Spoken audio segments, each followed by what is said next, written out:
David, welcome back from the United Kingdom. That's a really handsome toque you're wearing. I know that's a Canadian word, but you've used it. So how are you, David? I'm very well. I just wondered from a cosmetic point of view, would you like the bubble in front of my headband or behind, or do you think that's irrelevant? I would leave that detail up to you, but it looks good. Thank you, Jason. It's good to be with you. Good Great. to be with What you, a David. trip. Yeah. Now, we've got some new things happening today. Hopefully, our viewers will notice that you're looking incredibly sharp, David. We are broadcasting using some new software that gives us full HD, 50% increase in resolution, and 2x the bit rate. So I hope that our viewers are experiencing this in full quality. Now, we're going to be presenting a very special video that you and I created, was it last week or just during this week, at the beginning of this week? I'm still in a whirlwind. We've only just returned, but it is literally an odyssey as you and I travel through the streets of Cambridge, returning to your alma mater for the first time in 55 years. Amazing. Yeah, and that high resolution stuff is presumably going to demonstrate every line in my face 55 years on. But I guess I'll have to live with that. Well, I'm sure it'll be fine. It's interesting. There is a bit of a change to how it deals with the audio delay that I've gone to some effort to try to compensate for. We'll have to see what we can do with that as we progress with this new software. Now, David, in addition to the Cambridge University visit, there have been a lot of developments in this U.S.-Iran, the tension that's brewing over there, and most recently there was this Boeing 737-800 that first they said it crashed, now they're saying it was potentially shot by a missile. What have you been able to determine, or what would you like to say about this plane? Well, it reminds me of the crash of MH17 in Ukraine, which allegedly was on a route from Amsterdam and then changed its waypoints and flew over contested territory in Ukraine. This is back in 2014, and allegedly was shot down by a missile. But there's some very interesting backstory associated with a guy called Carlos, Carlos? who seems to have disappeared from sight, but he alleged, or was asking the question on Twitter on various accounts, what are armed men doing in the Kiev control tower? Whoa. Now, that's another one of these amazing stories that gets injected into the mix and then appears to get scrubbed. But it would appear that the technology that was used to bring down the Ukraine Airlines plane out of Iran could have been very similar to the technology that was used to bring down MH17 in East Ukraine. Over to you.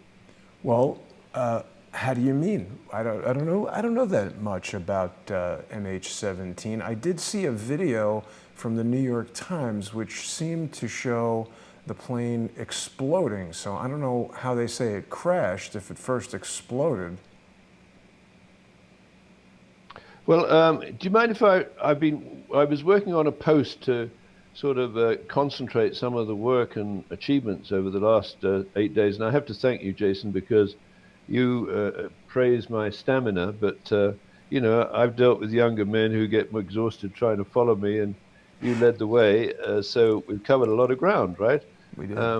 But what I wanted to do is, while I was coming back and you were coming back on the 8th of January from our trip to the United Kingdom, it would appear things were unfolding in Iran because this plane, which is, I think, PS Flight 752, was attacked with a missile in a similar way to the allegations of an attack by missile on MH17, which crashed in East Ukraine. Right. So I'm a great believer in there are no coincidences. And if we look back at the technology, and in particular, and let me make myself clear for 2020, I believe that the BBC should seriously be considered. The technical term, I think, is disestablished. It was normally applied to the church. But I think the BBC is now so infected with the facility to inject fake news into events where people are dying or being injured, it can no longer function as a reliable source of news around the world. And of course, the BBC World Service is the biggest broadcaster in the world. We know what it was doing on 9/11, at least with Jane Stanley in New York. It appears to have been taken over at some time. And of course, later on, we'll be talking about our visit to Broadcasting House in London. But in London, that was the scene of Room 101, which is a fictional room in the George Orwell 1984 novel, dystopic novel, but apparently a real room, the British Broadcasting House. To cut to the chase, Room 101 is a place where people are tortured, their memories and loyalties are disassociated. And I believe Room 101 was picked by George Orwell out of a historical room and actually deployed at some of these crime scenes using the latest technology of online, big data, and artificial intelligence. Over to you. Yeah, and you know, in the next days and weeks, David, we're going to be sharing some of these videos that we've made, including the one you're talking about there, where we visited BBC Broadcasting House. That was one of my favorite ones that we did, and I apologize that we weren't able to put those out live, but I think people are going to be very interested to see them. You and I will be discussing, of course, the release schedule, but it's always very informative to go to these places. It's amazing the level of granularity and detail that you can pick up by actually being there. You know, we can look at pictures online and we can look at Google Earth and things like that, but you know, I just Googled BBC Broadcasting House, and there is seemingly some selective editing in what is shown and what is hidden. Even in this image, we're not really seeing that bizarre statue made by, what's the guy's name? Eric Gill? Eric Gill, Prospero, and Ariane, the names of the characters out of Shakespeare's Tempest. Mm-hmm. And it's highly symbolic in that Prospero is a magician that has great powers over Ariane, which is a kind of waif fairy, someone who can cast magical spells. And some people say, well, does Ariane control Prospero, or Prospero control Ariane? It's really the Tempest written by Shakespeare is about power of one organization over another. And I think what we see today is with artificial intelligence, tools such as it, we've established, I think now after our trip, that Cambridge has become a center for social engineering, artificial intelligence research into hate speech. And I don't say over my dead body, because we're all going to die and I intend to stop it. But I believe that Cambridge University is fundamentally wrong in devoting any time to research into artificial intelligence to detect hate speech, because if you can detect hate speech, you can inject hate speech. And I think BBC has degenerated into a broadcaster, a global broadcaster of hate speech disguised as news. And I think this has got to be stopped dead. Now, when we went to Cambridge, of course, we visited the engineering department where I studied. You know, I was good theoretically. I wasn't very practical. I did, rather embarrassed to say, I blew up a diesel engine in the thermodynamics lab. But that was the people who wrote the instructions for the diesel engine. They didn't make it clear enough for people like me who are not very practical. But anyway, I see the battle at Cambridge, and it's really an epochal battle, an existential battle for the survival of the planet, because you've got two communities.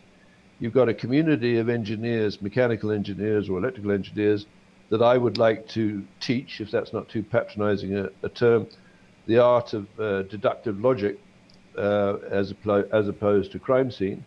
And you've got social engineers that are camped out at that place, where you got some very interesting footage from the plaque outside as to what they were focused on.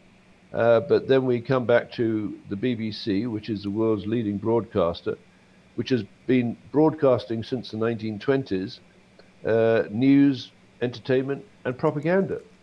and probably the BBC and its cohorts are the best and most effective at broadcasting propaganda of any organization, broadcasting organization in the world, and we got to stop it. Over to you. Yeah.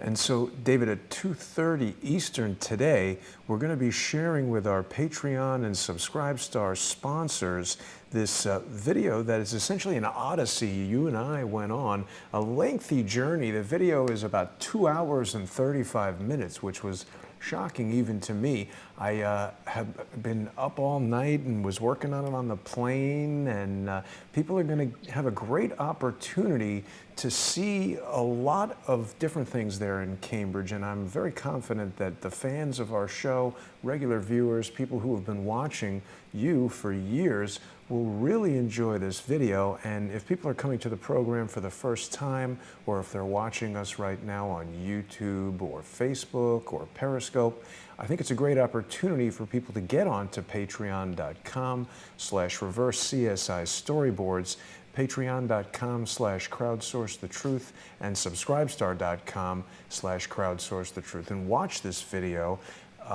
You're going to find tons of references to so many of the things, David, that you've been speaking about for years. It's so rich with detail, and frankly, it's quite humorous as well. I don't know if people realize how funny you are, but just walking around the streets, you and I had a very good time hanging out and eating fish and chips around Cambridge and things like that.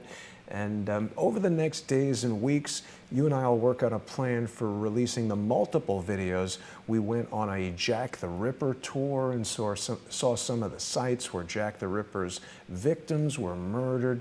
You fleshed out many of the amazing theories that you've had for years about Jane the Ripper and Hull House.